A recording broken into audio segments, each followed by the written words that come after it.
Well, hello ladies and gentlemen, and welcome to MaxSpeedTV. My name is KR Stolfus. Thank you very much for joining me tonight. Hope y'all are buckled in, strapped in tight, holding on tight, got your beverage of choice. Mine tonight's ice cold water. Are you by yourself again? I am by myself, Carlos. For the moment, Tanner Sharp will be here, but for too long. Oh, okay. Well, good luck, man. I know it's a struggle doing it by yourself. That's alright. Well, same thing as yesterday. If I wreck out early, call me up and help you out if you need it. Hey, you finished good last time. While we got you in here, what's on tap for tonight? What's on tap? Well, opposite of what I did yesterday, I did not finish well. I got wrecked out right after the interview. But I ended up finishing the race. But it's gonna be the opposite. Hang in the back. Trying to get to the back, hang in there. Gonna wait for 2 wrecks, 2 big ones, and then I'm gonna make my way up front. Alright, well, good luck to you. Hopefully it'll happen, man. No problem. If we need it, looks like we're gonna be getting about 31 to 35 laps of fuel. Okay, 31 to 35 laps. Yep. Alright. Alright, well, good luck, man. Like I said, if I wreck out, I'll help you out if you need the help. Alright, Carlos. Alright, man. You have a nice day. Good luck, man. Thank you much. You too. Carlos Acosta in the 24, sending out his help. Offer of help. Gotta appreciate that. Anyways, guys, we're here in the 3-Wide Racing League. This is the Race Kings Cup Series. It is on MaxSpeedTV. Again, thank you everyone for joining me. I want to give a shout out to SimSpeedShop.com, as they are making some great button boxes, and along with a new e-brake. So check them out, SimSpeedShop.com. HREMotorsports.com, that is a team that supports MaxSpeedTV, and we support them. So big shout out to Elite or HREMotorsports.com. Elite 7 Racing, check them out on Facebook. Big shout out to them, as We appreciate the sponsorship help that they have. We got 3 cars right there. I'm trying to figure out where they want to run. Looks like they got it sorted out now. The Ohio IndyCar League. This is a league that runs Indy cars based out of Ohio. So if you're looking for a league, check out the Ohio IndyCar League. Alright, so we are just about in the final stages of warm-ups here. Watching these guys turn some good laps. They've been doing a lot of practice on getting into pit road. A lot of drafting going on here. A lot of groups that broke out into a draft pack. So these drivers doing a lot of research.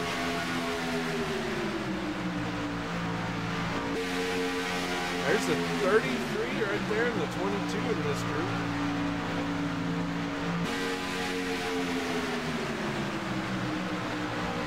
'22 of Peter Short, your second car there. The 77 of Drew Eisner. Jordan Teal in the 33.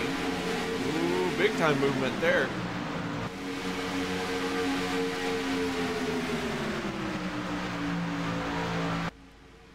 As these guys go through, like I said, the final minutes of warm-up.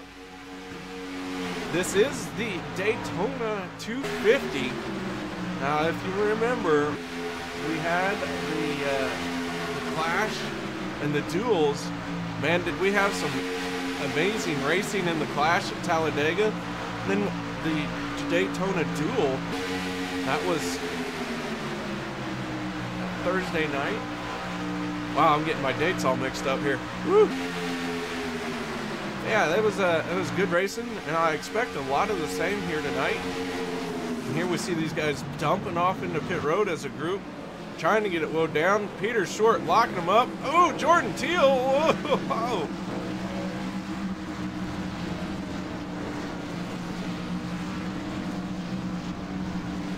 So those guys, oh, that's gonna leave a mark.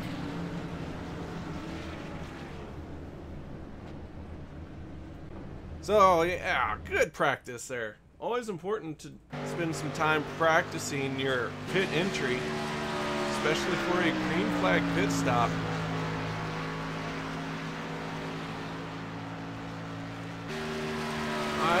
As we like to do here at MaxSpeedTV, we're gonna step away for just a moment and play our national anthem. We take you down onto the track for our opening ceremonies. Ladies and gentlemen, please rise. Please remove your hats. Oh, say, can you see by the dawn's early light what so proudly we hailed at the twilight's last gleaming, whose broad stripes and bright stars through the perilous flight o'er the ramparts we watched were so gallantly streaming, and the rocket's red glare, the bombs bursting in air, gave proof through the night that our flag was still there. Oh, say does that star-spangled banner yet wave o'er the land of the free and the home of the brave?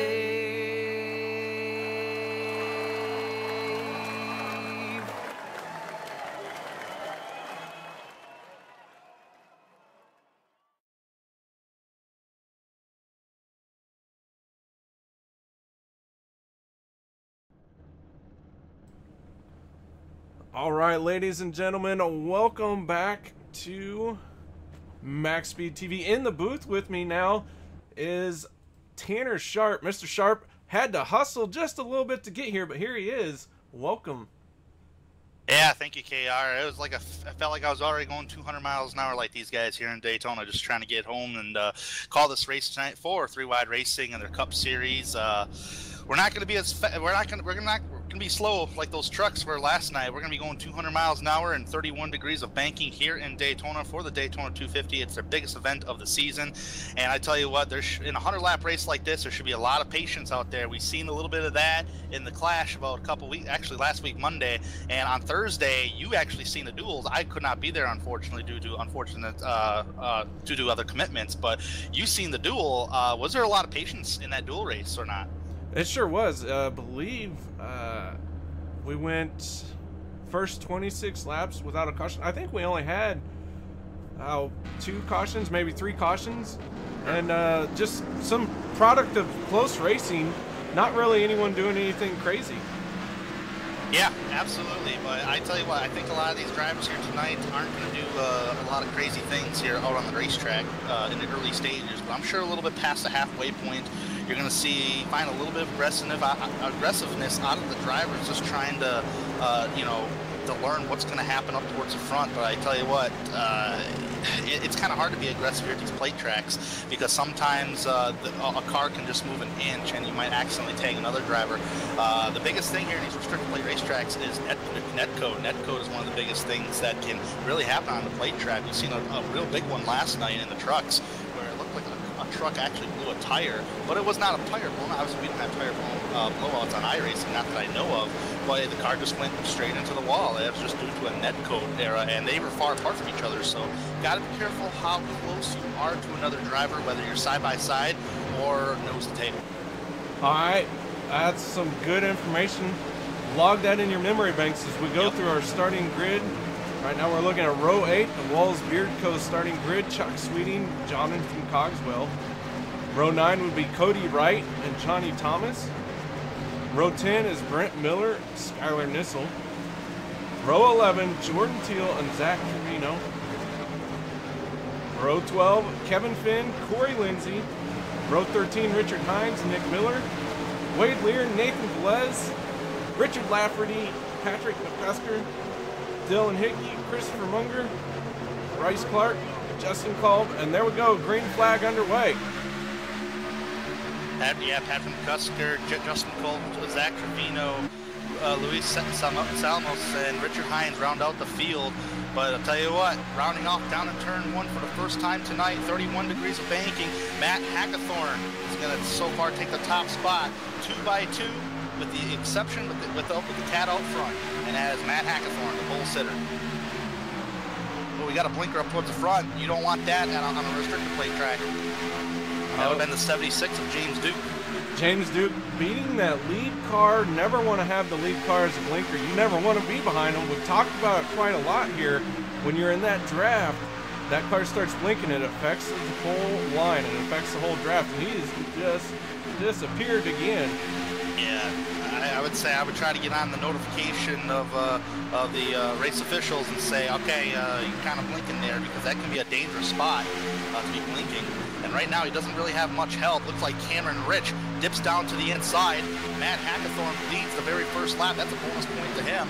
But yeah, Cameron Rich dipped down towards the inside, see that happening.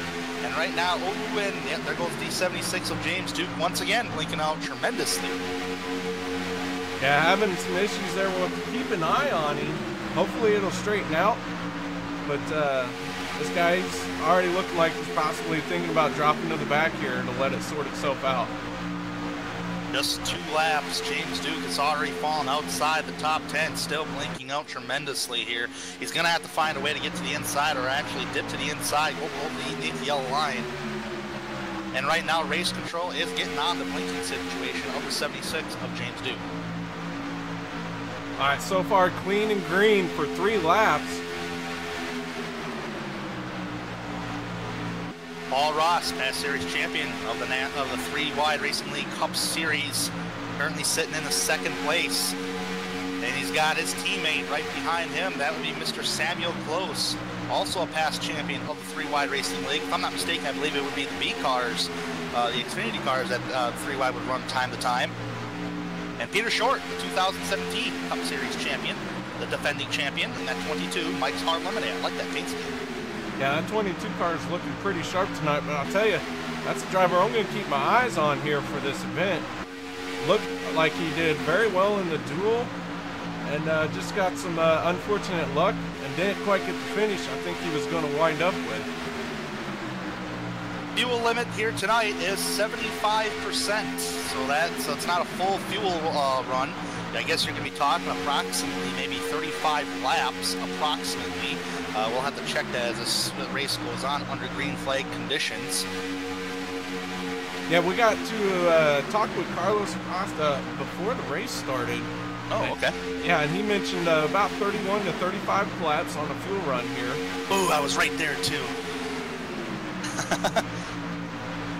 So yeah, for sure, when we get up into that 31, 35 lap range, and we haven't had a yellow yet, man, these guys were practicing their green flag pit stops in a group. So we're gonna see how that works out here when we're doing it for real. My goodness gracious. Oh, a little contact in the back of the pack I did see with James Duke, and I do believe that was Skylar Nissel, but hey, I tell you what, this is probably a 24-25, along with James Duke, a 25-car lead pack running single file on the bottom side of the racetrack. One car in the back of the pack, it did dip out. That would have been the 91 of Dylan Hickey, who is a rookie in the 3-Wide Racing League. Dylan Hickey trying that outside lane. Got the 31 of Skylar Nissen right behind him, but now tucking to the inside, right in front of the 9 machine of Nick Miller. Very well. Right now, Skylar wants to do that. Skylar maybe probably coulda, shoulda, woulda won the Truck Series last night, but connection failure to the internet plagued him while leading the race in the trucks last night. And I know Skylar has won one of these Daytona 250 events before because I finished second to him. But I tell you what, there's a lot of time. We're only 5 laps into this race. Give him time. He'll be up there. Want to check in on 2 cars in the back here by themselves. Levi Rowdy Zielinski and the 48 of Nathan Velez. These guys have lost the lead pack, but they are working together. And they're only about 5 seconds behind this lead pack. So not in dire straits, but they are not carrying the same amount of speed as the rest of this group. No, I mean, usually when you're when you're drafting with a bunch of cars, you're going to create more speed with the cars. Right now, only in the middle of the corner, they're going 188 miles an hour. The lead pack right now, down the back straightaway, is going 196, 197, and climbing. So around the 195 to 200 mile an hour range. Levi Zielinski on the back straightaway, along with Nathan Velez, and only 2 cars drafting with each other is only going about 192, 193 miles an hour. That, it may not look like much, but that's a huge significant difference as far as speed is concerned. Yeah, it is, and it becomes very important to stay tucked in as tight as possible, and Levi is kind of letting the car wash up a little bit at times. It looks like he's just allowing that car not to really stay in super tight, hoping to keep the temps down. So maybe not too much of a hurry, like I said, to try and get up into this lead pack group. But they're definitely just riding around in a safe spot right now for sure. Yeah, absolutely. But my biggest concern is, yeah, you lost that lead pack, and quite frankly, just because you have a drafting partner, you're still losing time to the leaders. Me personally, I would try to stick with the lead pack. That's just me personally on an experience standpoint. But, I mean, at the same time, this could benefit these guys because you might get a caution up ahead in that pack, and you're not going to be involved in it. So, I mean, it could be a win or a shallow end for you. Yeah, you got to... Each and every decision you make has a consequence, whether it's a good consequence or bad. And these guys look like they have decided to hang out in the back, and so they could end up in big-time trouble, or they could look like really brilliant strategists if a caution comes out because of the big wreck in that lead pack. Looking in the back of the pack here, around the 19th, 20th place area here, KR. I am seeing a couple guys trying to operate that higher line. The 14 of Kevin Finn is currently leading that high line, and he's being pushed by Jonathan Cogswell, and he had a pack of cars behind him. How about that 00? That would have been Corey Lindsay in the number 90. And who's behind Corey there? The number 9 of Nick Miller. So you got a good group of drivers, even along with a rookie, trying to utilize that higher line, trying to go places. So now they're starting to get a little bit of double file here. This outside line wanting to get some energy, being led by Kevin Finn. But they're going to have to form up. We only got about 4 cars out there, and they're in 2 groups of 2. That's first side-by-side battle, and this is back in the 17th place area right now. Nothing has changed up towards the front of the field. Everybody, at least the first 15 cars, are running single file. Nobody jumped out of line. So what you are seeing is with Kevin Finn in the 14, the first side-by-side battle on track. So Kevin Finn, that first car on the outside. Jonathan Cogswell, a rookie here in the 3-wide racing league, is that second car on the outside line. And then the 00 of Corey Lindsay is right behind him. So these guys hanging tough on the outside, but it looks like they're going to start forming up here and get a 5-car conga line going. You can get, if they can, I mean, it is so hard to draft these cup cars. I mean, there's so much gap between nose and tail. On a simulation, that is a good thing. But the way the draft package works, these cup cars are so much different than the NASCAR Xfinity cars and the NASCAR Camping World Truck Series cars. These cars don't suck up to the back bumper very well. It's going to take a good group of drivers to really utilize that higher line. Usually the inside row will have the advantage on entrance of the corner, but sometimes you can carry a good bit of speed down a back straightaway or the front stretch. Yeah, it looks like that outside line is starting to make some ground now. Kevin Finn that time around was 15th place, so it looks like contact. Big time. Trouble. Big time. Here we go. 88 is involved. That's no caution. He is spinning towards the infield. iRacing does not call a caution if a driver's on the infield. Hopefully he gets on the apron and not the racetrack, and he will stay on the apron of the surface. That is a good thing, especially if there's other cars coming or whether there isn't any cars coming. Because you would have to climb that car back to 31 degrees banking. We got to replay what happened. Going to instant replay here. Rusty Webb in trouble. Looks like the 24 Carlos Costa got in trouble as well. Ooh, with that bump of the 88, did you think that was like a net code bump? Because the way he bumped him looked like a net code kind of thing, because he just bounced right back into the 26 of the 26 car there of, who is that? Chuck speeding, then the 38 involved Cody Wright. Bunch of guys checking up. Yeah, it looked like a big time checkup. Rusty Webb and the 88 going around. It looked like, I want to say, I don't know. I know Rusty Webb went around. Hard to see what all happened there. Yeah, I mean, it just looked like the 88 was just trying to give a little bump draft, and that bump draft turned out into a pinball bump draft because it shot him back into the 26, and the 26 made a hard dart to the right and kind of collected the 38 and the 24. So that's very unfortunate for those 3 drivers. I think the 26 car of Chuck Sweeting actually got away with it. All right, so Matt Hackathorn led every lap so far. Every lap has been green here for 100 laps, 250 miles at Daytona. After that incident down the back straightaway, look how much it's really kind of split up the field. We had about a 25-car lead pack, and this is kind of downgraded right now to about 16 cars. And we got about 16 cars in this group. Looks like Skylar Nissel, the last one in this group. We still got some guys trying that outside line, trying to make it work. The 87 machine that you're looking at there right now, that is Richard Hines. He's currently scored 1 lap down.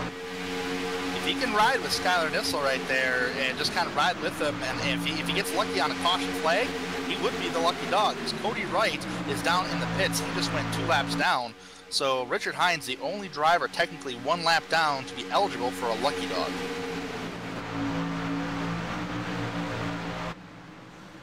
So watching these cars go around, you can see the banking here in this shot, man. It really is high up there. And you get a good feel for it when you're in the middle of the corner. Definitely do, especially if you have one of them. I think they call them butt kickers, where you go over a bump or something like that. It can really kick you in the butt in the back of the seat if you have one installed on your racing rig or whatever. But sometimes people would build the simulation rigs and make you feel like you're on a 31-degree angle. But I tell you what, and this is 18 degrees of banking right here at the start-finish line, probably just as steep as what you would say on a ranch house. But right now, we got some players on the outside row, and Paul Ross, I think he sees that he better jump up there eventually, because here comes a 22 of Peter Short getting a nice, good drafting push. I shouldn't say not necessarily touching him, but he is getting good runs on the exit of the corner, along with Cameron Rich on that outside line, along with the 77 of Drew Eisenman. Here comes that outside row. I'd jump on up there so they can help you out and maybe challenge for that top spot, because Hackathorn has led every single lap so far in this race. We go on our T&D Rustic Decor onboard cam with Cameron Ridge, and you get a feel for the kind of traffic jam that's going on. It looks like everyone's abandoning Matt Hackathorn now. We're at that outside line. Everyone's making some moves, and Paul Ross going to lead a lap. First time we have a new lead change. Two team cars, the 18 and the 5 of Paul Ross and Samuel Close of 3OG Racing. And now they abandon that higher line, which is probably great strategy on the 5. Sam Close and Paul Ross's part.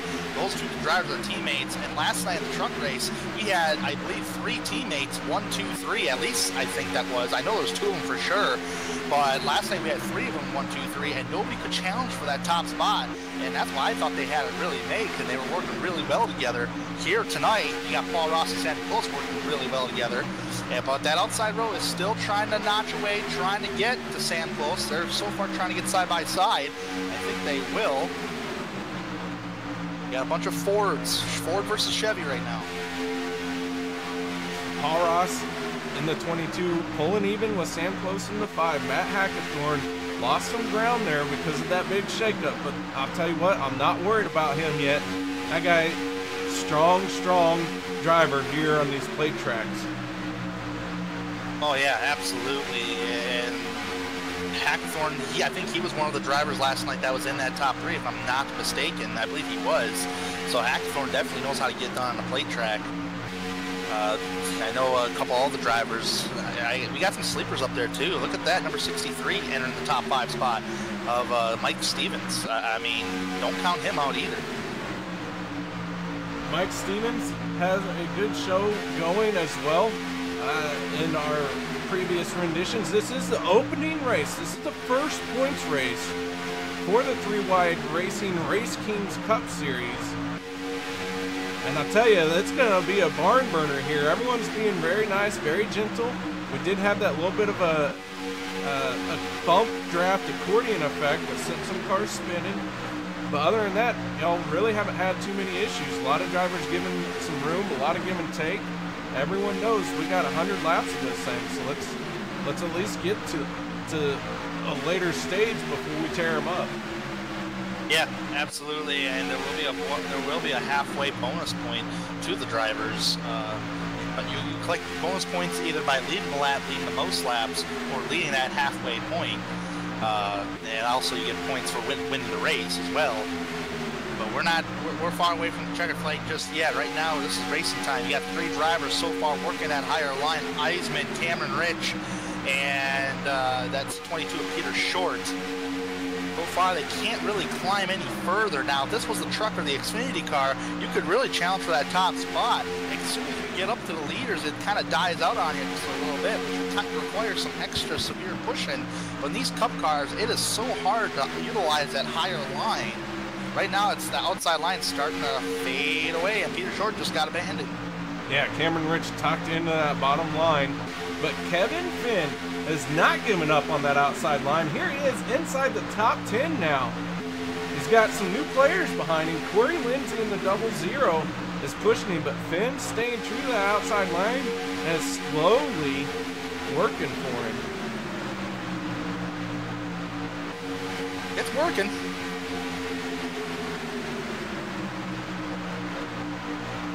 So your current top 5 right now is Paul Ross, Sam Close, Matt Hackerthorn, Peter Short, and Mike Stevens. Wow. I knew his name. I swear. Mike Stevens had an excellent run in that truck race last night. And right now he's in the top 5. He started 8th. You know, good qualification position on track from the duel on Thursday. Look at that. You mentioned Kevin Finn, though, KR.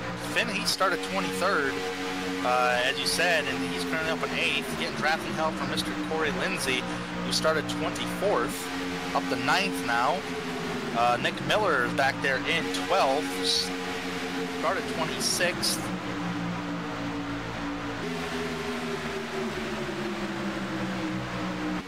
Side by side through that tunnel turn.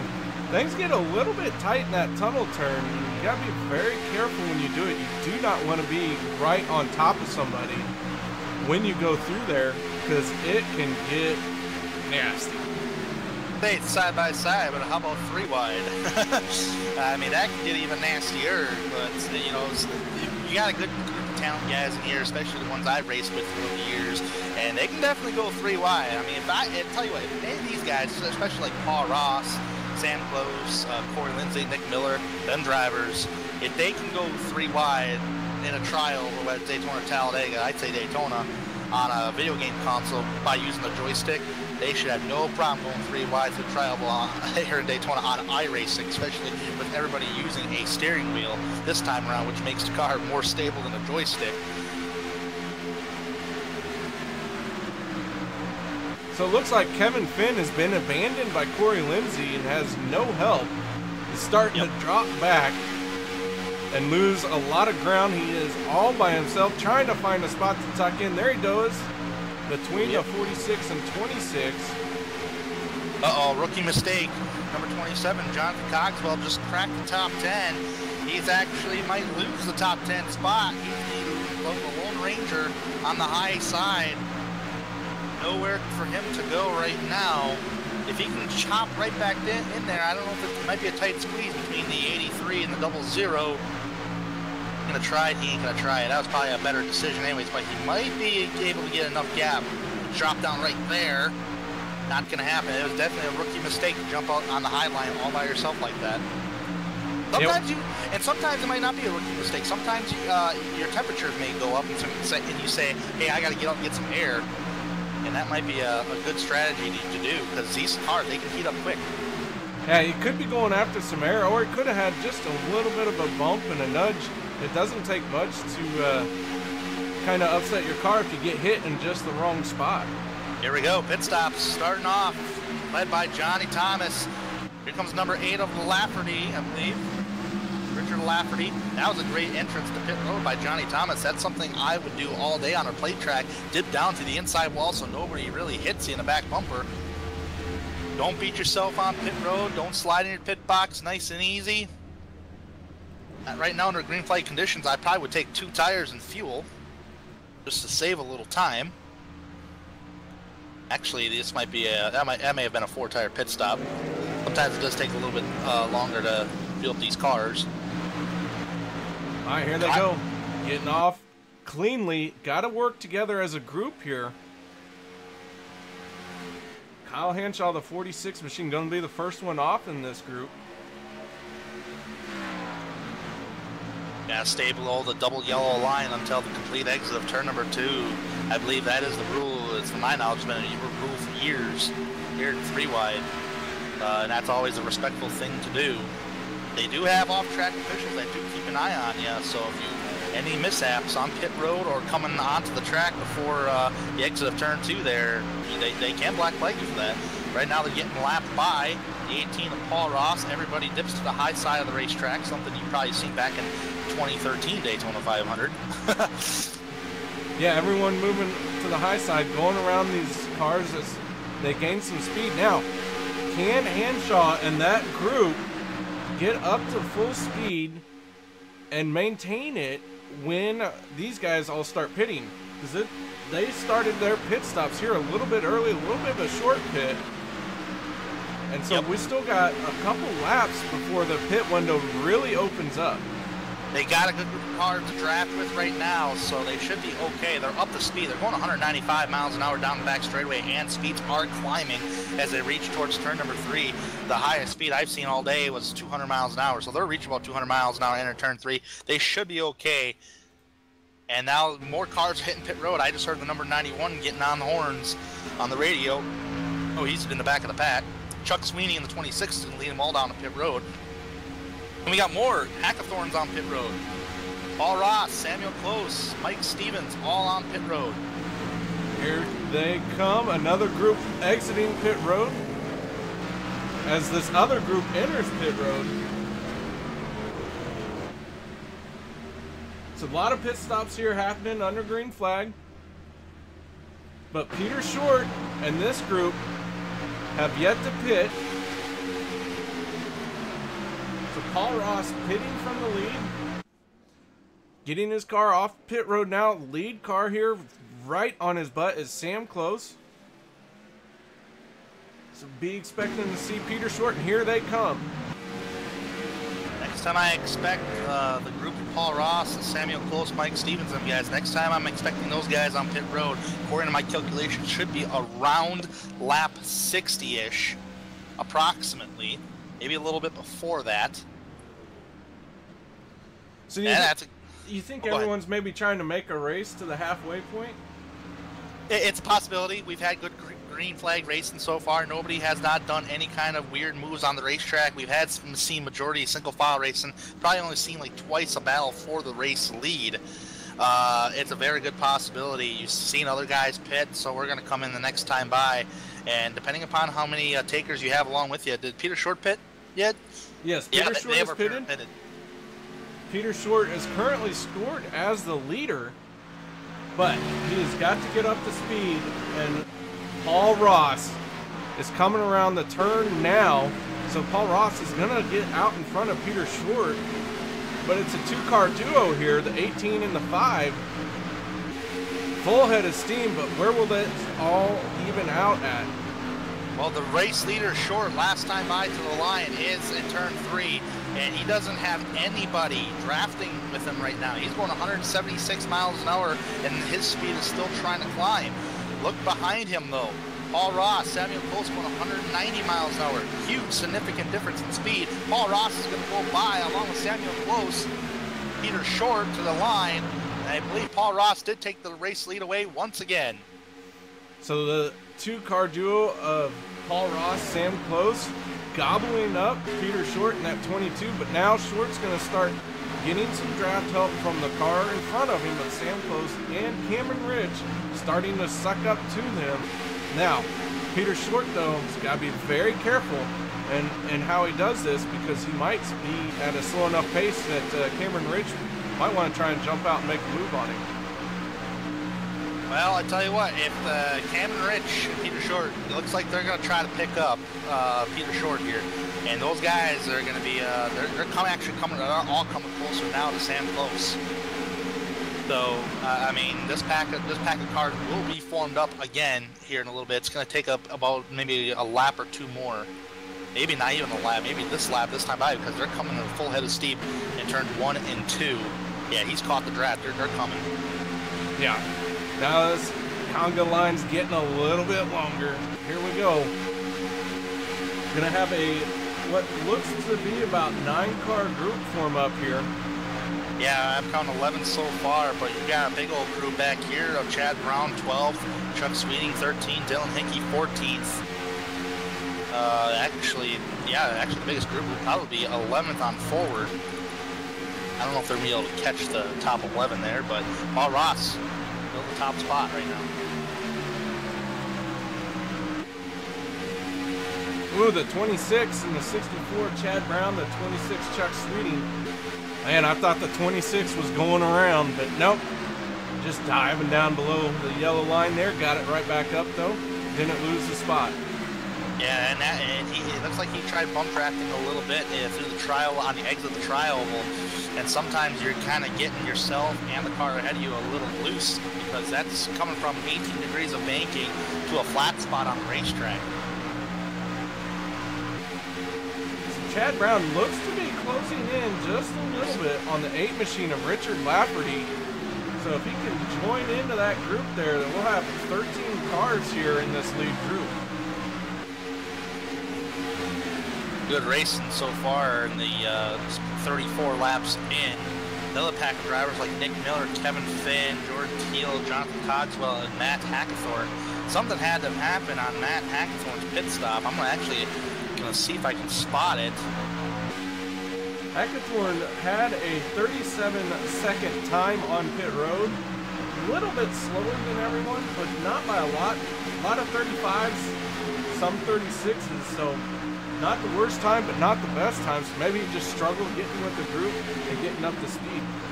Well, and on top of that, he did overdrive his pit stall a little bit, and that cost him some time on pit road. So, pole sitter Matt Hackathorn all the way back in 19th. That's how much time he lost.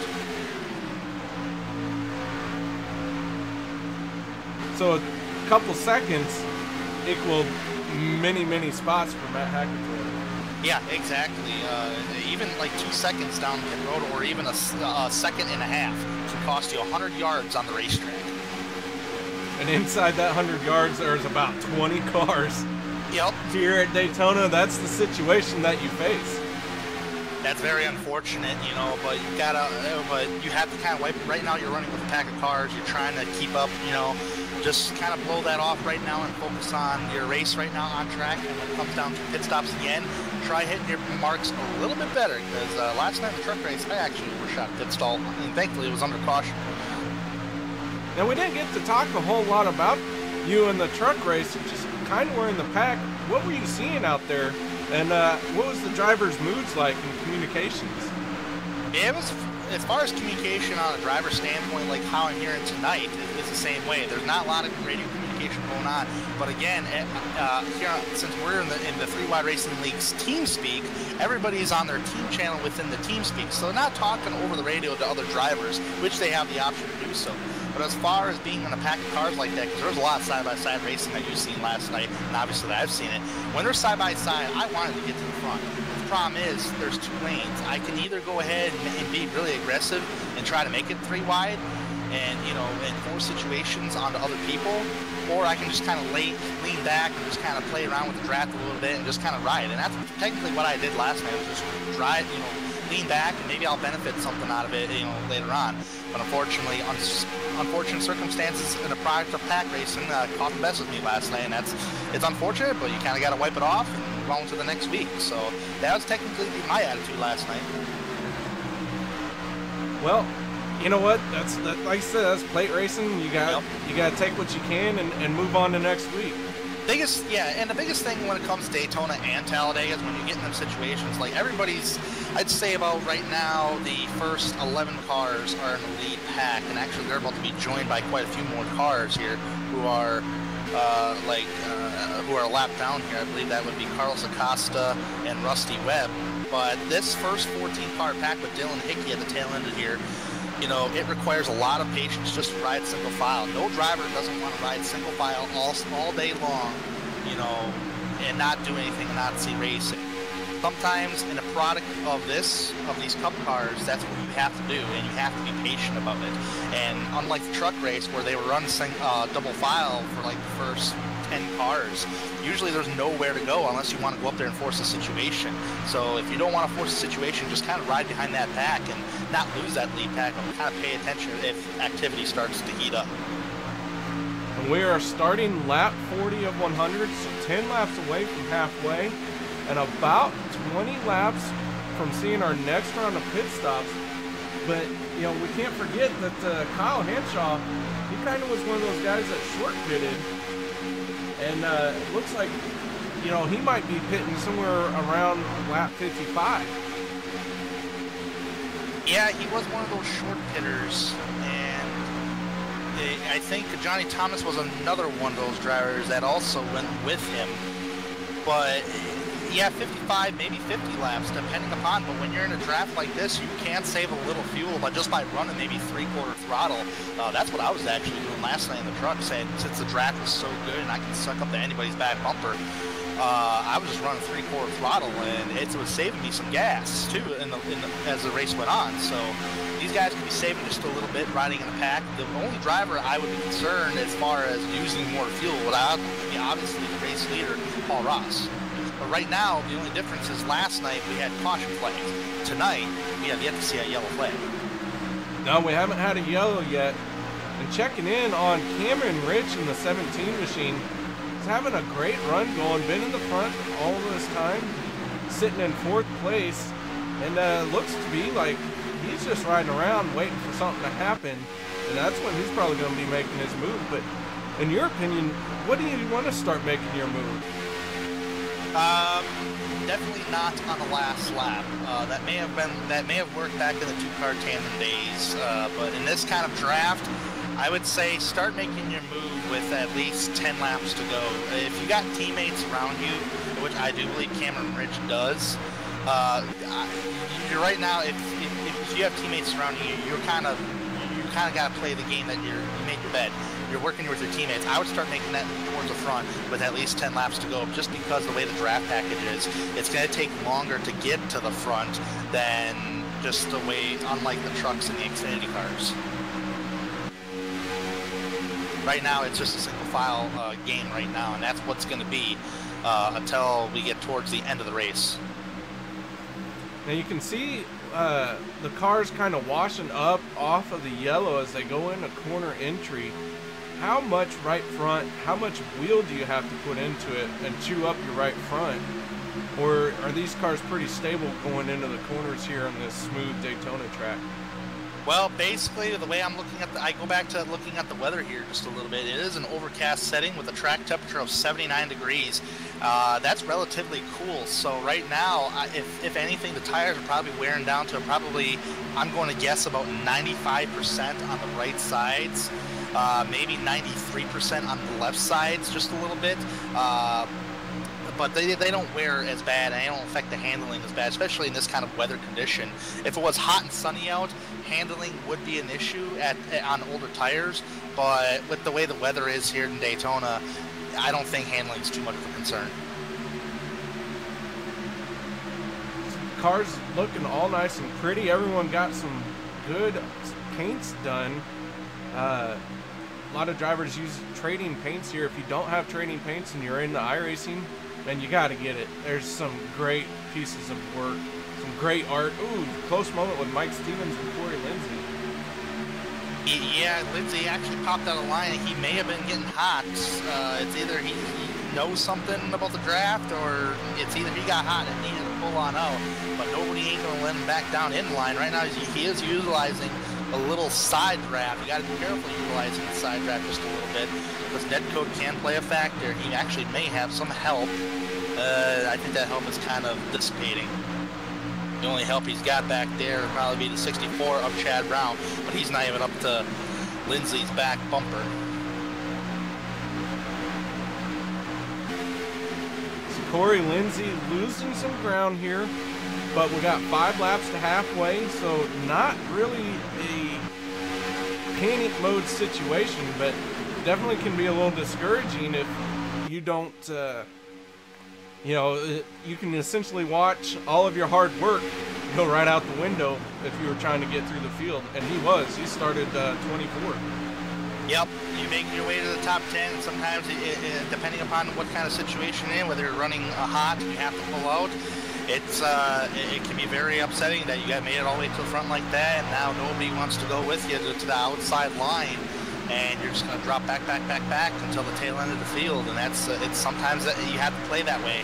But if you can be really patient about it, just like a lot of these drivers are patient about it here tonight. We haven't seen a caution yet, but with as much as we have patience tonight, I wouldn't worry too much about it. Corey Lindsay, there's plenty of time to get back to the front. Right now he's back in 11th place, so he's just outside the top 10, so it's not all that bad. No, it's not bad. We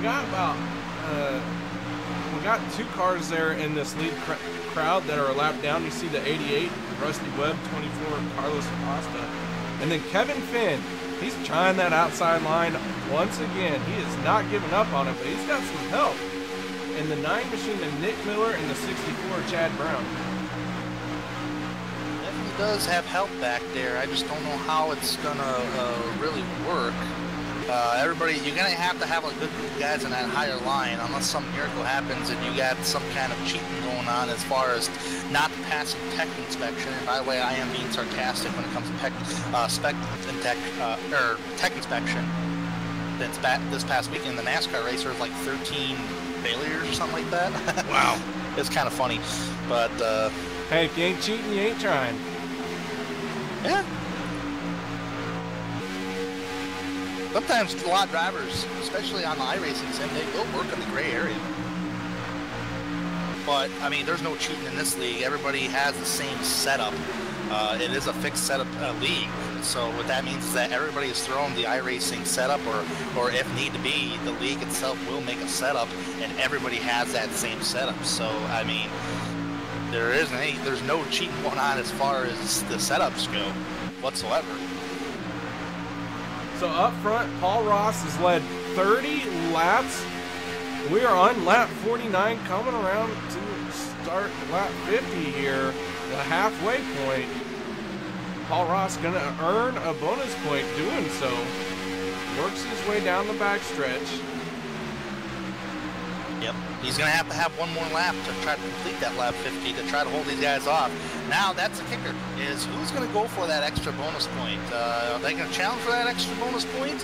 Or are they going to try to stay single file and wait till the end? I think the victory of the race is a little more important than just that bonus point, because you're already getting a bonus point. Looks like getting on the radio here as we come to the halfway point lap. Just James Duke has been black flagged. That'll be the number 76 machine. I do believe he's blinking big time. That may be the reason why he's black flagged. It's down the backstretch in the 18, Paul Ross. So far, nobody making a move. They're just going to hand this bonus point to Paul Ross. Nobody ain't going to fight it for him. Coming off turn number 4, bonus point will go to Paul Ross, as I do believe he's led more laps than Hackathorn so far tonight. So if he can hang on, he may get the extra bonus point for most laps led. And I tell you what, you got to be sitting pretty comfortable when you get the bonus points, because you got your teammate right behind you. Yeah, Paul Ross has led 32 laps, led the most laps so far tonight. Matt Hackathorn in second with laps led of 16 laps in total. And you know what? It's not nailed down yet with Paul Ross leading the most laps, but the chances are getting slimmer as these laps wind down here. It is. It's just when you're going to plan your move to try to get to the front, and you know, patience is the key here in Daytona. And when it comes down to it, put yourself in a position that put yourself in a position to where you can try to possibly win the race. And then circumstances is going to dictate the outcome of the event. That's what I usually go by whenever I'm plate racing. And getting on the radio horns right now, we got drivers who are pitting. The first driver I just heard was the number 8 of Lafferty, who's in that mid-pack. He's 10th right now. Keep an eye on drivers possibly hitting pit road.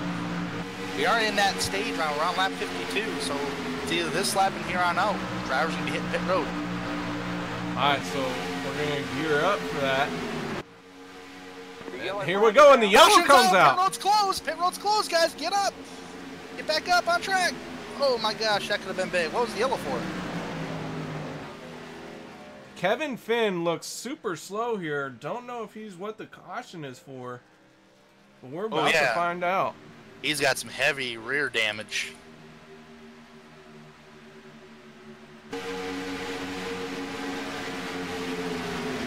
So watching oh my the gosh. 14. Yeah. James Duke netcodes into Kevin Finn. James Duke was trying to hold it down on the bottom and unfortunately couldn't do so. Comes up and tags Kevin Finn. Yeah, Duke has been having internet connection or some kind of issue with the server, himself and the server, ever since the drop of the green flag, and he was going 170 miles an hour on the apron, which means you are eventually going to go back on the track. And he netcoded right into the 14 and practically just caused the 14's race to end.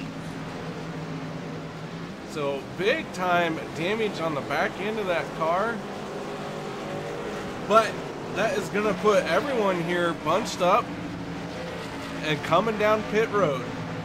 I got to tip my hat to Richard Lafferty, Johnny Thomas, and a bunch of guys who were going to come to pit road this time by, or last time by. When that caution came out, I did say, I'm like, get off, pit road's closed, guys. And boy, did they move to the racetrack. So good heads-up display by those drivers. Pit road is open right now. Good clean stops up towards the leaders. Sam Close rolling off first. Is he going to be able to beat it? It looks like he does beat Paul Ross off of pit road.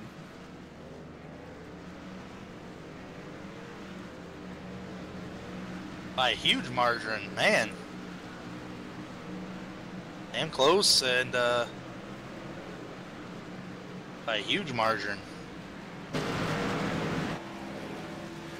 So we might have a new leader. We should have a new leader coming around here. Going to be a lead change. And this is going to be Sam Close's first laps led in this event. It is, and I think, if I'm not mistaken, this is the third lead change of the evening. It'll be the fourth. The fourth, okay. Peter Short has led 2 laps. Matt Hackathorn 16. Paul Ross 35. Oh, yeah. I'll be like, okay. I was saying, under that green flag, last green flag pit stop. Okay. So Kevin Finn on pit road, trying to get that damage fixed, trying to minimize trying to just get whatever points he can now and salvage what was looking to be a good race. Now has really just gone into crisis mode. It definitely is. Now you're technically racing to the end of the race. We should see at least one more pit stop before the end of this event here in the 3 Wide Racing League's Cup Series, the Race Kings Cup Series. Yeah, no one can make it on fuel. A pit window of 31 to 35 laps. We got 45 laps to go, so not quite yet. We will get at least one more pit stop, but here we are, our first caution, and let's see if we can talk to Sam Close. Sam Close, KR and Tanner up in the broadcast booth. You got your ears on?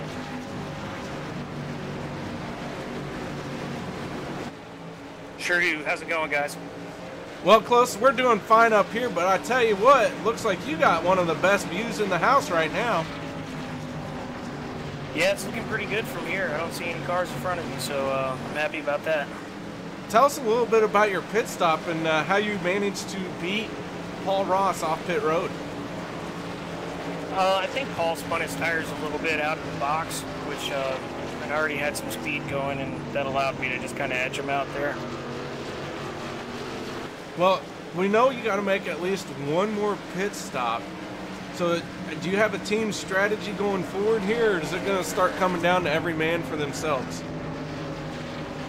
We know what we're doing up to the final lap, of course, you know, and then once you're coming off of 4 there, who knows what's going to happen. But, you know, up until that point, we're going to be working together.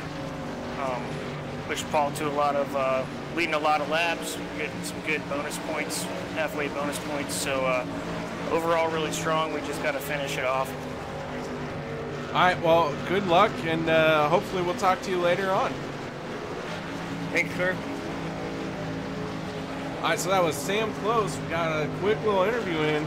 Lights have gone out on that Ford Mustang pace car. Yeah, it looked like he was getting a drink and a little snack, the way I'm hearing it in his background of Samuel Close. And that's okay, you know, get a little bite to eat, get a little drink, and get back to racing in the Race Kings Cup Series. And this is some good strategy here between Paul Ross and Samuel Close.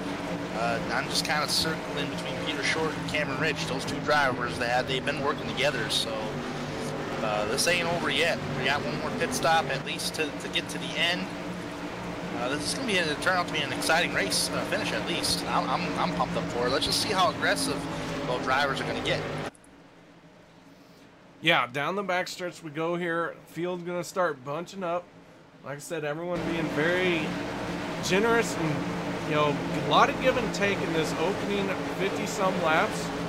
And then an unfortunate incident brings out the first caution of the night. So really overall some great driving going on out there. But business might pick up a little bit here. Cautions do tend to bring out more cautions. And drivers all bunched up here. We may not see them get single file as fast this time. Maybe not. Depends upon, because I do believe this is good strategy on Sam Close's part. He chose the outside lane for this restart. Coming to the restart here as they're exiting out of turn number 4. He's going to get the big old jump, but he cannot switch lanes before the start-finish line. As soon as he gets past the start-finish line, he can jump down below and pick up Paul Ross to draft with. And then it should be all Cameron Rich getting help back there from Drew Eisman. Here we go, green flag. We're back racing here in Daytona. I believe side by side. They're still side by side here. I think Paul Ross did beat Sam to the line, but nonetheless, see if Sam can get dropped down on the inside, or is he going to block? He's going to drop down to the inside.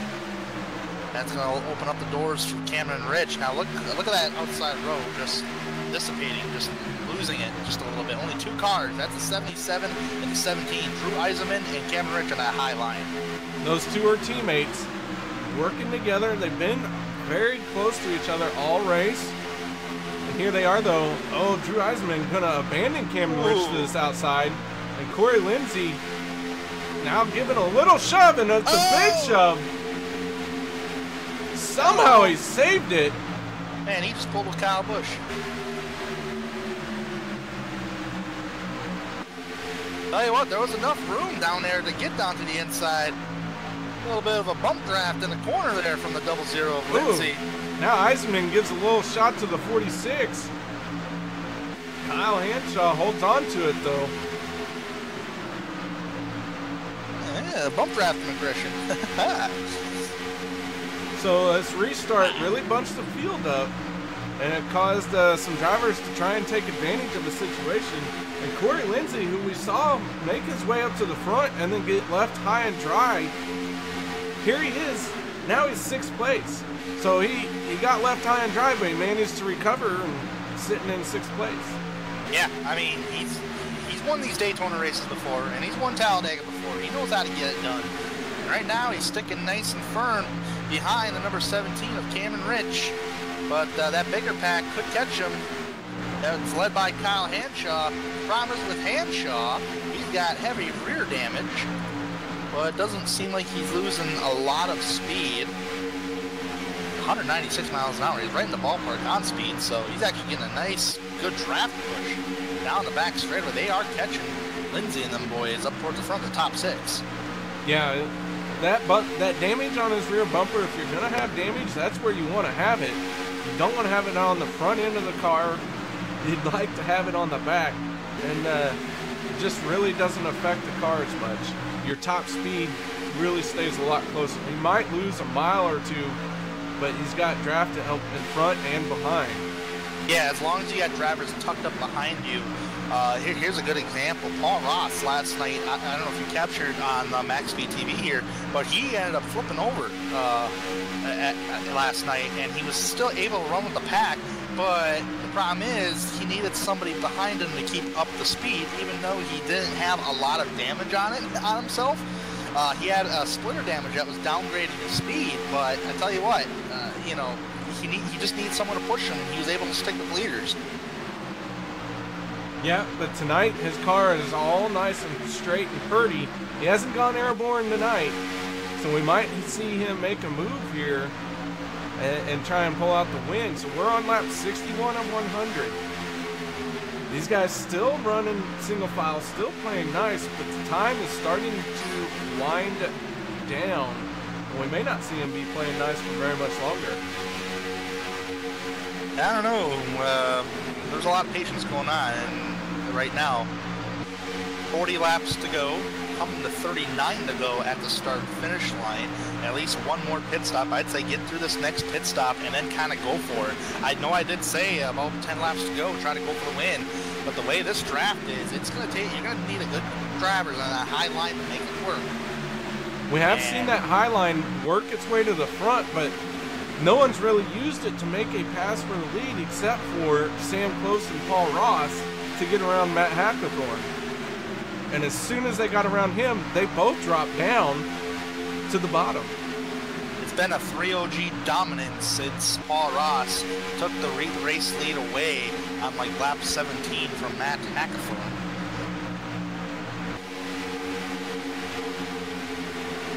So watching Skylar Nissel here, this guy, I see him wiggling around, and the 9 machine and Nick Miller, one of these times, Miller's going to stick his nose down there, and Skylar's going to come back down, and Miller's going to be there. So keep watching this, thinking we're going to see a yellow, but so far nothing has happened.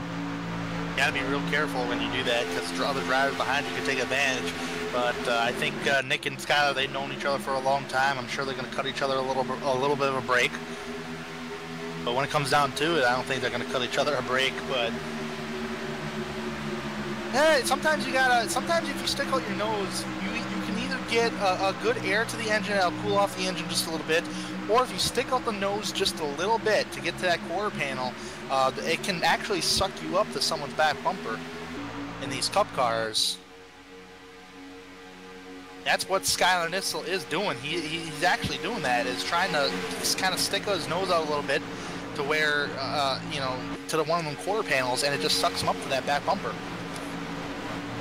But you, again, when you try to pull and make a pass, it's like a bubble of air that ain't allowing you to pass. So now we got some movement going on here. A couple cars jumping out of line. Trying that high side. Cogswell and the 91 of Hickey. So 2 3-wide Racing League of rookies trying it on this outside here.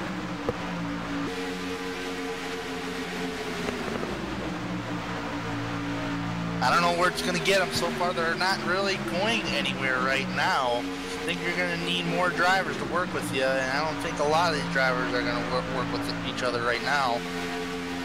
That bottom line is just too fast, too strong. Way too many cars running single file, but man, I'd be starting to think about trying something.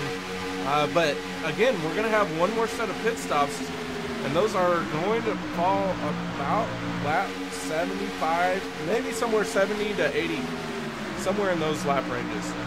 Yeah, and around that time, so that will be the final pit stop of the evening. Nick Miller just pulled out a line back there. He's back there in 12th, but right now he's going backwards because there's no one going with him. And Nick Miller all by himself right now and losing a lot of ground as he has no drafting help.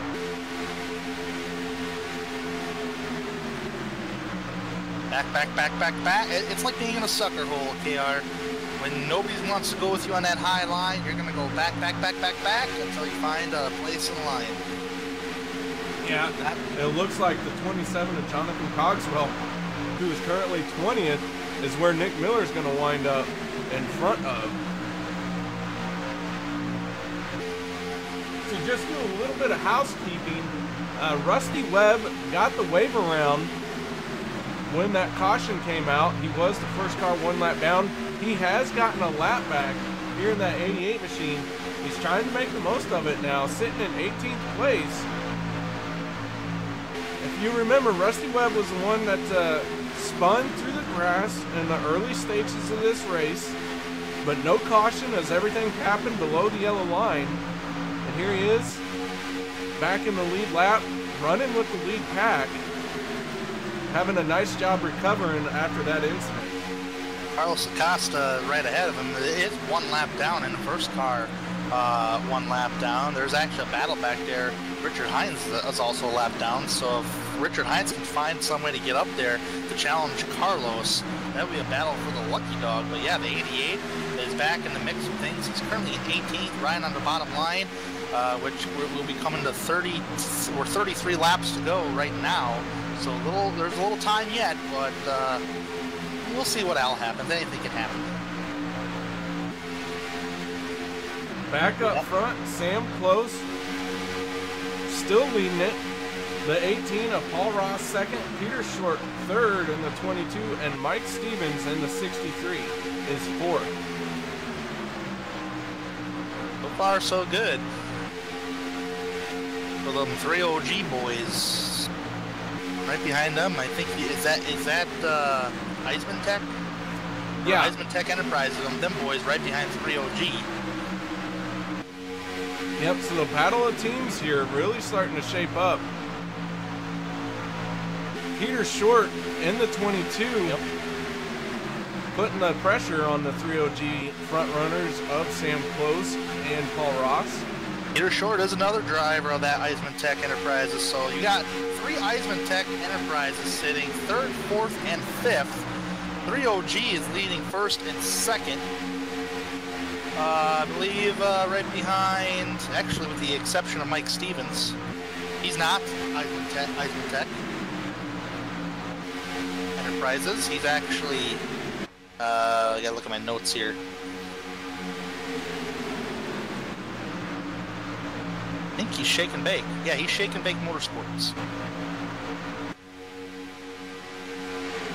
I'll get him down. It takes a moment.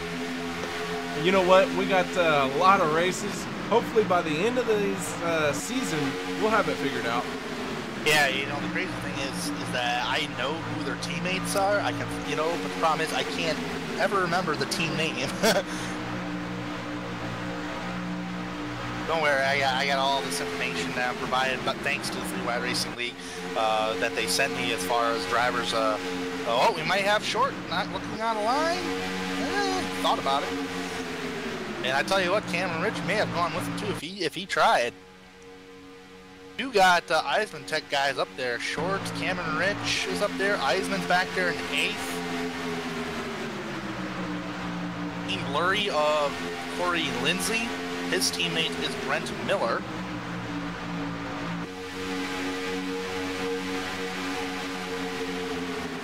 Johnny Thomas racing. Johnny Thomas in the 83. We didn't get to talk about him a whole lot today. Yeah, and he has his teammate behind him. Remember, he was one of those early green flag pit stop guys, and they're running solid in the top 10. And how about Skylar Nissel in 11th, right behind Johnny Thomas Racing? He's driving for Shake and Bake Motorsports, and his teammate is Mike Stevens, who's currently in 4th. So we got a good batch of teams well in that top 12. So good teamwork here playing out. But as we heard when we interviewed Sam Close under yellow, man, we have a plan until the white flag comes out. What is going to happen when the white flag comes out, especially here if we make it green flag the rest of the way? We do have pit stops, which are going to be starting soon. But if anything is an example, we had green flag pit stops early in this race, and then the field formed right back up, single file, and everyone was very quick to do it. So how would you be making your move here in that situation when everyone's so fast on the bottom? Well, you can plan things at Daytona. Like last night, I was planning things prior to that green flag being dropped until they dropped the green flag. My plan was kind of ruined after past lap 1. I wanted to make moves to the front, but there was too many guys going side by side the way the draft was working, and I didn't want to take anything serious to go 3 wide, so I just laid back. But sometimes you kind of, right now you kind of made, in this race, with coming about 30 laps to go just in a few laps. Right now we got about, what, 30-ish laps to go-ish here right now.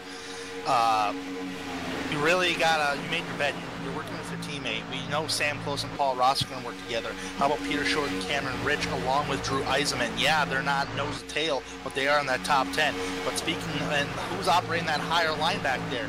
Ah, look at that, a Shake and Bake Motorsports driver, Matt Hackathorn, getting some help from drivers on a high line. So drivers are making moves to the front right now, and a couple other drivers see it, like Team Murray of Corey Lindsay. Here comes Cameron Rich jumping to the high side. Here comes Peter Short jumping to the high side.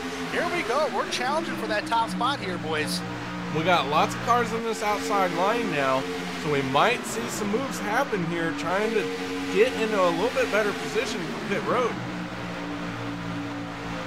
Tell you what, they're already challenging for second place, and right now they got some heavy-duty momentum coming off the tri-oval of 18 degrees, entering the 31 degrees of banking of turn number 1. Challenge for the top spot, Peter Short. Challenging, and this is probably one of the second challenges under green flag conditions today. Short versus Samuel Close. On the outside here, now he's hasn't quite gotten cleared, and it looks like they've stalled out a little bit, but give them a moment here. Let these guys get through this corner here. We'll see how it shakes out coming to the start-finish line, because it's going to be a drag race to lead this lap. Yeah, drag race indeed, but I think Samuel Close has the edge coming off turn number 4, and yes, he does. He'll lead this lap this time by. So big shake up here. Everyone trying to scramble now onto this high side, but that inside lane holding tough. Ooh, is 18 and the 22 oh so close. Ever so close, ever so fast. Side drafting utilization. Just a little bit here, but look at the outside line, carrying legs down the back straightaway. Cameron Rich trying to push his teammate of Peter Short to the race lead. Not strong enough right now. They lose that momentum on edges of the corner, but they kind of gain it right back at times. I think for the back straightaway, they can get off the back straightaway on turn 2. Really good. They just got to work on turn 4. Look at that inside row. Look how it's just fading away. 3 cars operating that inside row. Kyle Hanshaw was behind Mike Stevens, and now he's kind of falling backwards. Now it's only 3 cars on the front row. I'm surprised. Those 3 cars on the inside lane doing a really good job maintaining enough energy. And Corey Lindsay says, I've had enough of this high side. Cameron Rich is abandoning that 22 of Peter Short, getting left high and dry here. Oh man, I'm sorry, teammate. Oh, we got a car that's blinking bad in the middle of the field. 9 to Nick Miller. Yep. Looks like maybe it's sorted itself out. And I think that glitch, I should say glitch, that all that blinking damaged the right rear of Nick's car. It did. He didn't have damage prior to that blinking. At least it looked like it was damaged. Right now it's actually back in the car, so it might be a glitch on my end after blinking out. Nonetheless, he's got no help on that high side. Sam Close still holding on to the lead here. Paul Ross leading the most laps so far with 36. Sam Close with 23. So Sam Close going to be the only one that possibly could challenge him, Paul Ross, for the most laps led. But laps are winding down here. Got about 22 laps to go, now 21 as they go across the line. 3 cars did make a pit stop. Nathan Velez, Levi Zielinski, and Chad Brown, I believe, made their pit stop. I'm just going to double check. Yes, they did. Well, they are going 1 lap down at the moment. Yeah, those guys have made pit stops. They're up to speed, and they are right there with the leaders. Now, they're on that outside line. We might see a shakeup again, but I don't think we will, because I'm willing to bet that these guys want to be on the bottom so they can hit pit road here any minute. Yeah, and we're in that window of trying to make pit stops. Nobody hitting pit road just yet. I think that was why a bunch of drivers kind of backed off from battling side by side, is because they know pit stops are coming.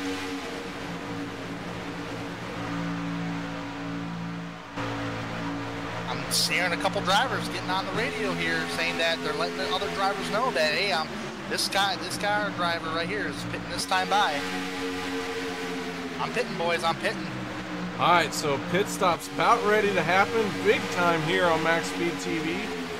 Tanner Sharp in the booth with me. This is going to get interesting. Watch them JTR boys, the Johnny Thomas Racing boys, see if they hit pit road this time by. Yep, certainly they are. A bunch of drivers hitting pit road. Oh, the 26 almost T-boned the 8 car.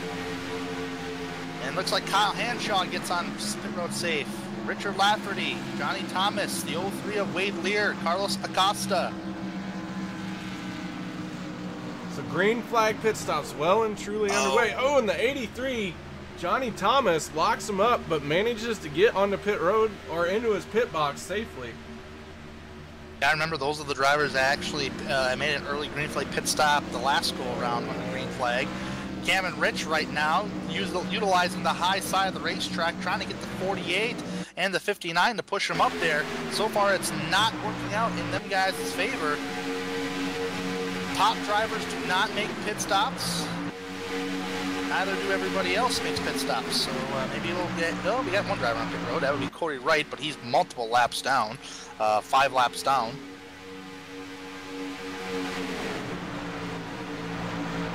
So Cameron Rich on this outside, Matt Hackathorn right there in the 44 machine behind him.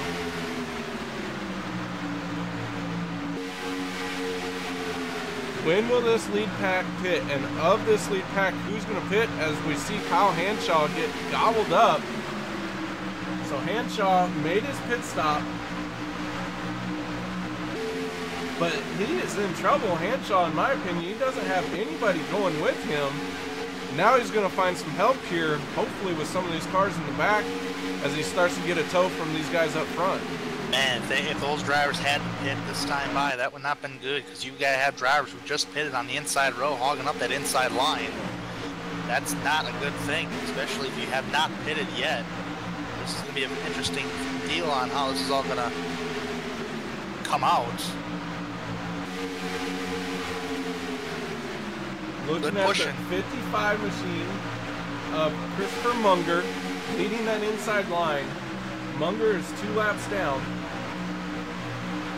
Sam Close, Paul Ross clear that outside line. Mike Stevens in trouble here if he wants to make a pit stop. Yeah, he's got to get on that inside row. A bunch of girls drivers, a lot of them do that drivers. Mike Stevens, Corey Lindsay, Peter Short, Cameron Rich, Matt Hackathorn, all back there. Everybody on that higher line has yet to see a pit stop, probably with the exception of Levi Zielinski, Nathan Velez, and Chad Brown. So Mike Stevens now on this outside line, looking to challenge. Here he comes. The lead. Corey Lindsay giving him a good shot. Look at that. He might clear him right here. He does. He can hop right down there and take the race lead away. Mike Stevens up front in Daytona with just coming to 16 laps to go. But they got to make a pit stop yet. So now, no pit stops this time, but Mike Stevens has led a lap. First lap he's led, and it's on lap 85 of 100.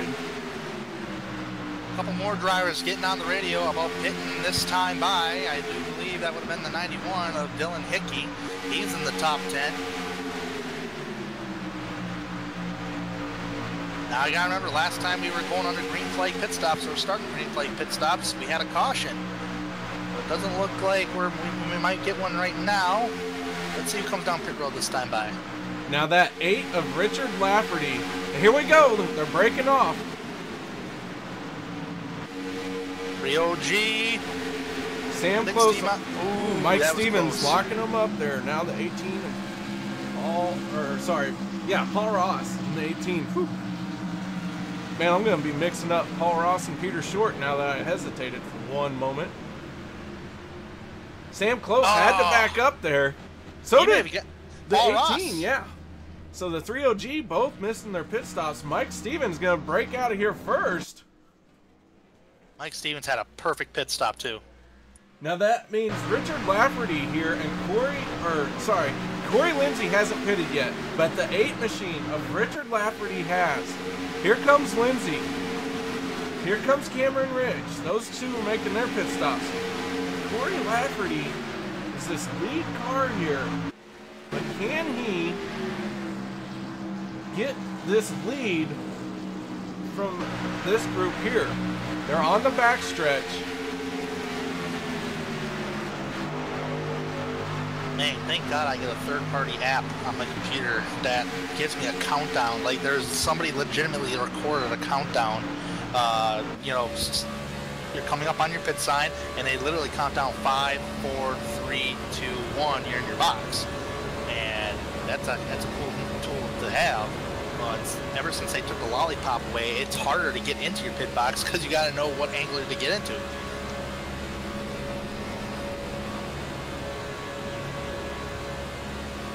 There goes a 63 there from Stevens.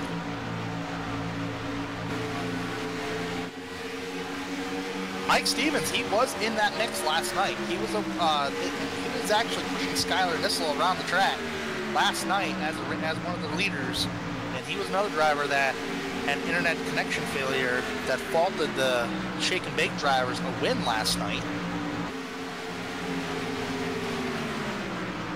So green flag pit stops, looks like everyone's completed them. And we're going to see how this field shakes out. It's Drew Eisman there running a little bit by himself. Doesn't have a whole lot of help here, but he's going to tuck in now. Where did that 18 car of Paul Ross go? Okay, he's back there, still in the top 10. But he lost a lot of time on it. Oh, he got Sam Close right there, Mike Stevens. So actually, they're pretty close to each other right now. Did Cameron Rich and the boys make a pit stop? Yeah, Cameron Rich pitted, but you know, Corey Lindsey was right there with Cameron Rich. Corey Lindsey all the way down in 16th place, so he had a big-time issue with his pit stop. Yeah, he overshot his pit box. I know that much, but I don't think it was a serious overdrive, but I guess he lost a lot of time on pit road. So your leader is Cameron Rich right now. The 22 of Peter Short. These two are teammates. How about that 71 machine of Race Clark started 33rd in that hands-on Nashville Ford Fusion. And he's currently in third, started 33rd, getting some drafting help from Samuel Close, Chuck Sweeting, and Paul Ross. Looked like they abandoned Mike Stevens here. And Stevens actually had nobody to go with him, so he's going to have to try to play catch-up right here to keep up with Paul Ross. He's got another driver behind him a little ways back. Here we go, the 71 Race Clark wants to lead this race. He's made a move to the outside. We got three rows side by side here.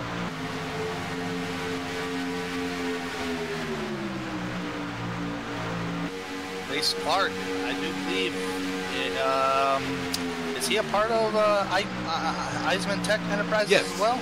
Okay. Yeah, his teammates up there in the mix, and that's going to be a hard deal for Sam Close and Paul Ross to really fight off these boys. Cameron Rich is leading some laps here. He's got 3 laps led. Now make it 4 laps led. But he's got to lead the most important one. 10 laps to go. Some Race Clark on the outside there in the 71 with 5 machine of Sam Close, giving him a shove. Textbook pushing right there. Tucking right up to him, gives him some separation into the corner. But Cameron Rich and Peter Short doing a good job holding that yellow line, not really coming up off of it. And they're not really wiggling a whole lot. So these two cars holding that inside line. Now it looks like the 18 of Paul Ross wants this inside lane. Now he's moving to the outside, so he's not sure where he wants to go.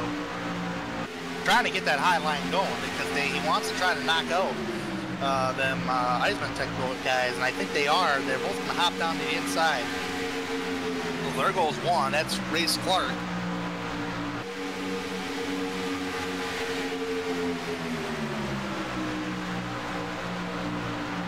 Now, coming to 8 laps to go. This is the hard deal. You got Eisman Tech Enterprises, 1 and 2. 3OG, 3rd and 4th. Eisman Tech Enterprises in 5th.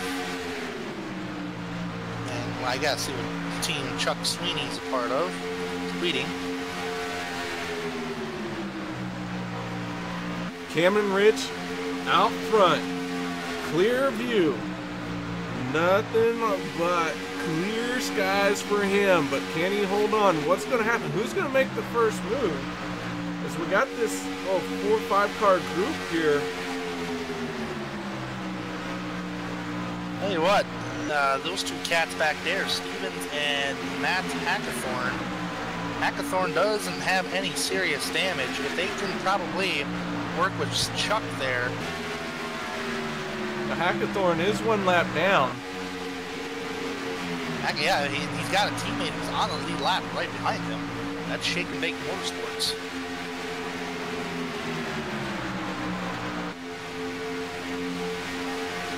So, you know, these guys have been playing nice. We've had the 1 yellow. We've had green flag pit stops. So here we are, race is winding down.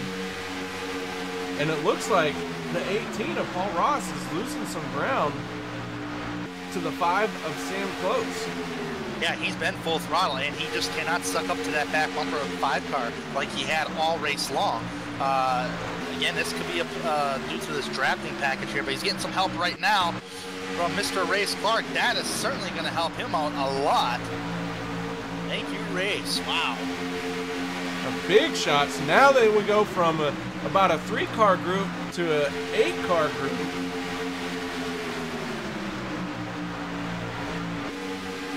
And Paul Ross getting left on the outside here all by himself.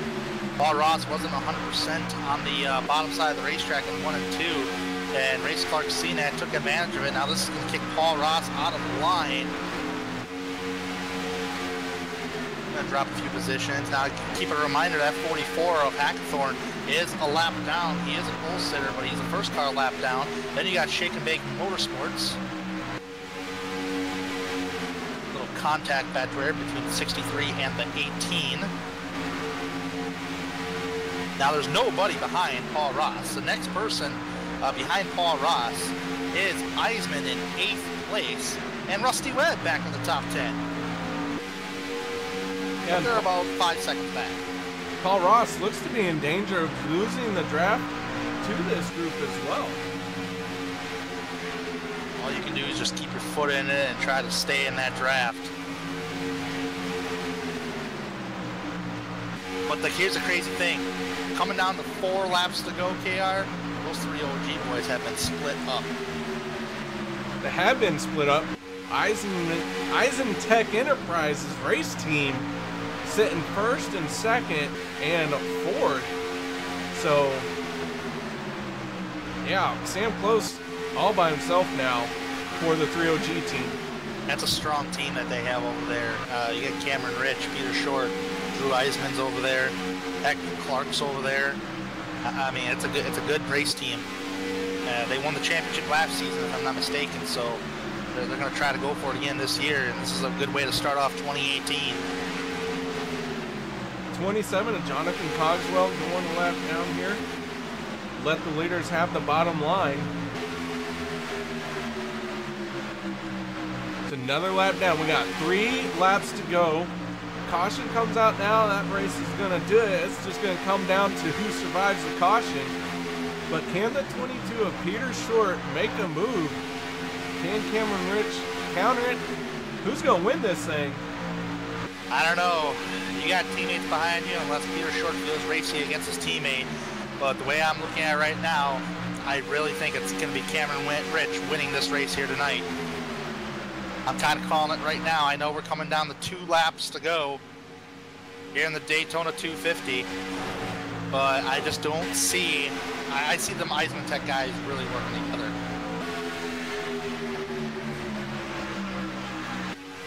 Here we go, 2 laps to go. 2 more times around 5 miles.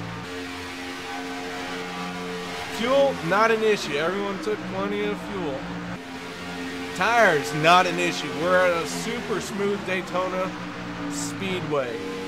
What is it going to take to get Cameron Rich across the start-finish line first? What is Peter Short got planned? Maybe Sam Close going to pull out something. Here we go, folks. It is about to be settled. 3 miles. 3 miles away.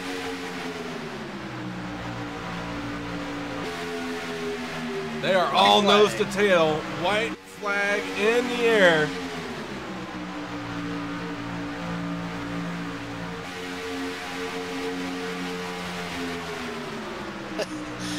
I tell you what, Samuel Close, he doesn't have anybody to work with, really, to get around these boys. Peter Short makes his move.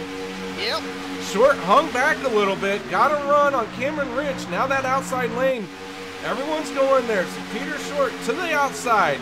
He's got Cameron Rich cleared, but here comes Rich and Sam Close battling back. The 71 machine of Bryce Clark. Oh, a little bit of contact through the tri-oval, and it's going to be the 22 of Peter Short. Winning the Daytona 250, who also won the 2017 championship. Peter Short, Cameron Rich, Samuel Close, Bryce Clark, and Chuck Sweeting, the top 5. So Peter Short getting it done here. 100 laps at Daytona. Peter Short led the most important one. Wins the Daytona 250 here with the 3 Wide Racing League Race Kings Cup Series. Nice job, boys. Nice job. That was a relatively clean race. Only one caution we've seen tonight. Cameron Rich going to bring it home second, and Sam Close will be third. Nice job. All right, give me just a minute. We're going to pull these guys up into the broadcast booth.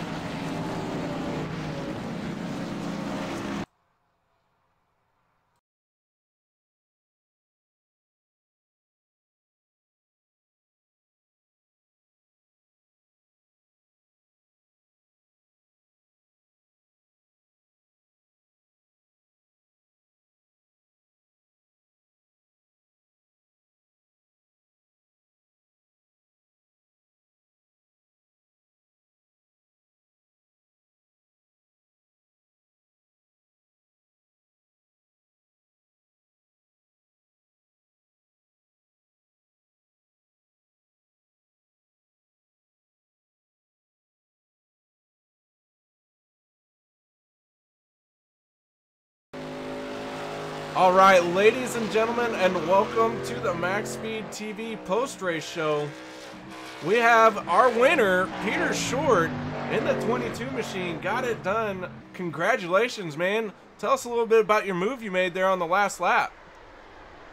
Yeah, I mean, I hate to do that, Cameron. He's my teammate, but you know, you're racing for the Daytona 250, and I haven't won many Super Speedway races in the past, and got to thank Cameron. You know, he and I were able to have a great pit stop, probably the craziest, best pit stop I've ever had. And, I've had to cut across 3 lanes of traffic, found a little hole, almost got ran over from behind, locked him up, skidded my tires, made a great big plume of smoke, and was able to get it on pit road, and then came out behind Cameron. We just pushed each other, and you know, that's what teammates are for, and it's great when it's able to play out this way. I know Sam and Paul were working together, they're teammates, so man, it just worked out. But it was a great race. You know, I don't think there are many Super Speedway races that I can say that have had as few cautions as this one. So all around, great job by everyone in the league, and it was a lot of fun.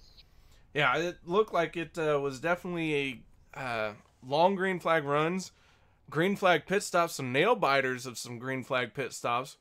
But overall, man, good clean racing, and here you are, top spot. Yeah, I mean, it's Daytona. It's absolutely awesome. I'm kind of speechless. To win a super speedway race is not something that presents itself very often, and when you get the opportunity to try and do it and to make that move on the last lap, you know, got to thank Sam. He went with me, so a lot of fun and a great finish. All right, well, while you're up here, man, any sponsors, people you'd like to thank?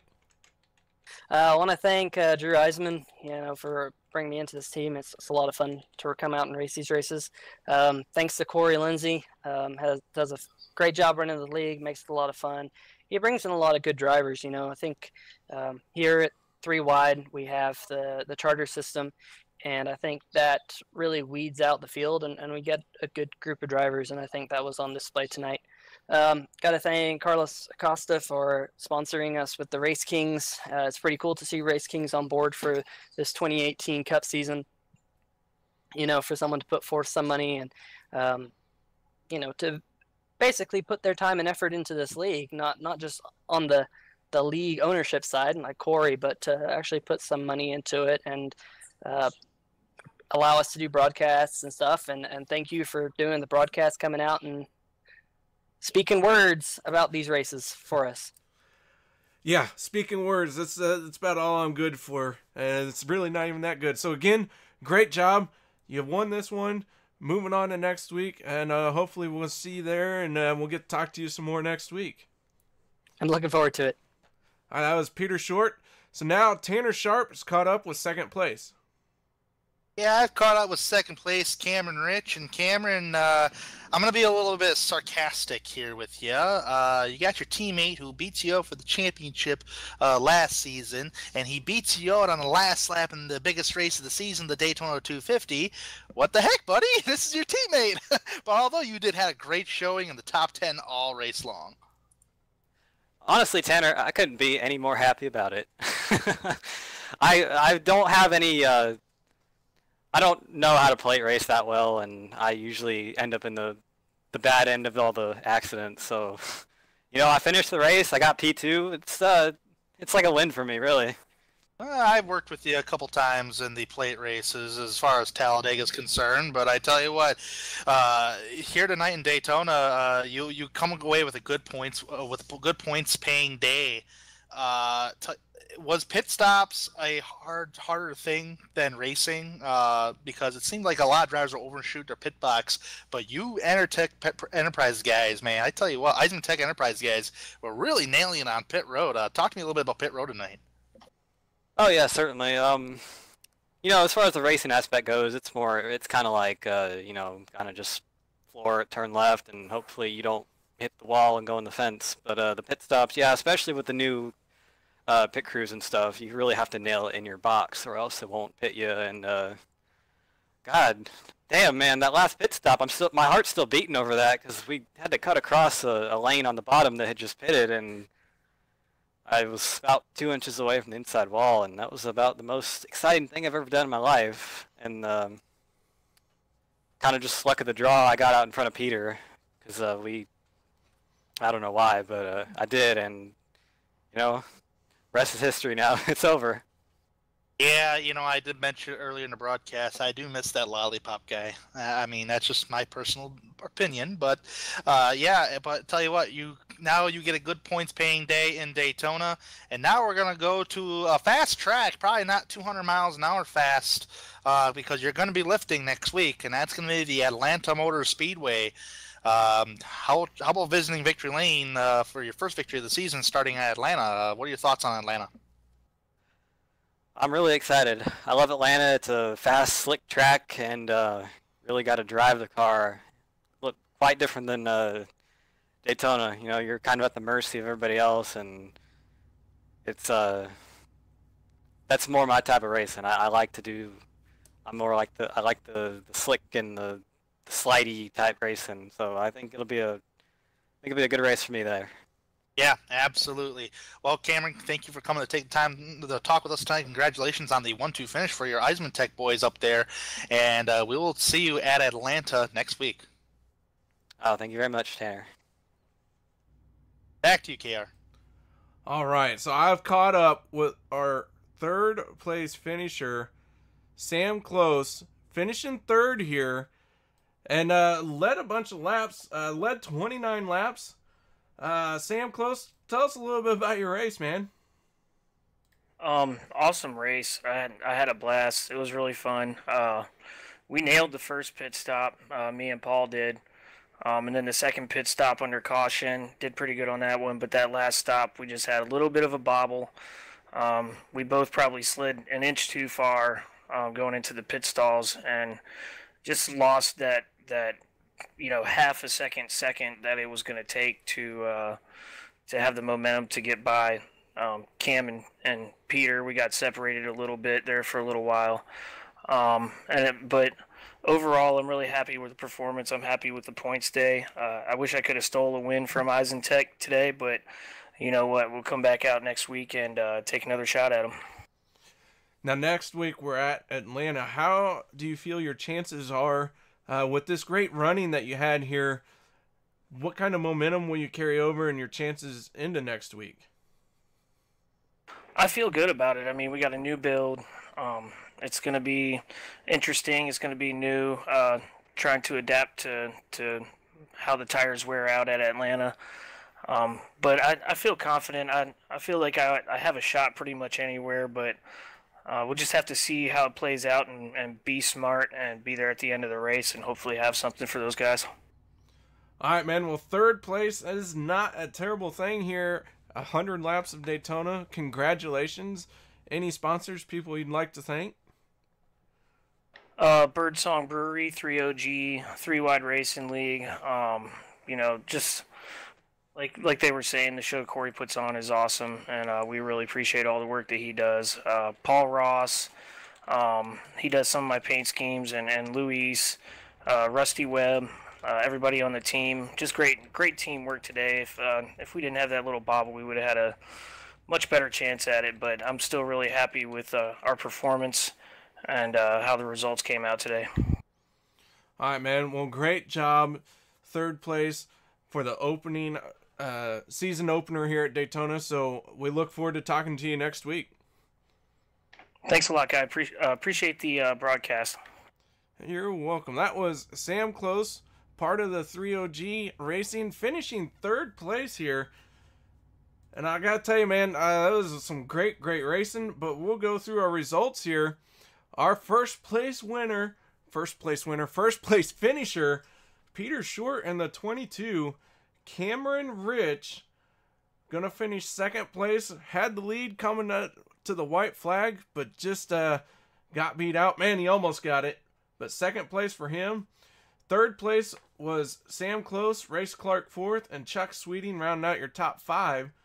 Sixth place, Mike Stevens. Paul Ross in 7th, who led the most laps tonight with 36 laps. In 8th place was Wade Lear. Richard Lafferty was 9th. And Johnny Thomas was 10th. In 11th spot, Drew Eisenman. 12th place was Dylan Hickey. 13th, Rusty Webb. 14th, Chad Brown. And Jordan Teal will be 15th. And in the 16th finish tonight is Nick Miller. Skylar Nissel finishes 17th. Brent Miller in the 18th spot. Kyle Hanshaw, 19th. And Mr. Levi Zielinski rounds out the top 20. Corey Lindsay finishes on the tail end of the lead lap in 21st. First car one lap down. Your pole sitter of the night was Matt Hackthorne, who finishes in blackjack position. Actually, I was Corey Lindsay. But Matt Hackthorne finishes 22nd. Jonathan Cogswell, the rookie, finishes 23rd. Richard Hines in 24th. Carlos Acosta in 25th. Nathan Velez, 26th. Christopher Mugner is in 27th. Cody Wright, 28th. Kevin Finn, 29th. And James Duke rounds out the top 30. Luis Salmasso in 31st. Zach Trevino in 32nd. Patrick McCusker in 33rd. And Justin Kolb obviously didn't take a lap tonight. He was the race official tonight. We'll finish 34th. But, yeah, Daytona. Daytona's in the books. Man, we had really some just great racing. We saw a lot of single car racing, but that still took a lot of time, a lot of patience from these drivers, and a lot of give and take seen tonight. We got through it with just one yellow. Yeah, that was the key thing. A lot of patience. A lot of these drivers had patience, and for a lot of these drivers, patience paid off. And the drivers who finished in the top 10, your patience paid off. So that means next week when you go into Atlanta Motor Speedway, that's a whole different ballgame. There's no restrictor plates on at Atlanta. You're going to have to lift, enter in the corners, and depending upon what the weather is going to be like, you might be slipping and sliding, like Cameron Rich said. So Atlanta is a whole different ballgame than what Daytona is for sure. And then also that following Sunday before next week Monday is the truck race at Atlanta, which I'll be in as well. So Atlanta is going to be a whole different ball game of a race than what these restrictor plate races are. All right, guys, so that's going to do it for us here at Max Speed TV. I have got to get going. We got another broadcast that is currently going on, so guys, come hang out with me a little bit longer. Want to give a special shout out to Tanner Sharp. Thank you for joining me tonight. I really enjoy you up in the booth, and I got to tell you, Sunday night, I'm going to rip you a new one as you get into that truck once again. Yeah, you're probably ripping me already from last night in the Daytona race, but that's all right. I didn't even watch the broadcast. But, yeah, Atlanta will be a whole different race, that's for sure. It's more of a handling racetrack, and like I said, depending upon the weather, a lot of things can go a lot of different ways. All right, guys, thank you very much for joining us. Hope you all had a good time, and we'll catch you later.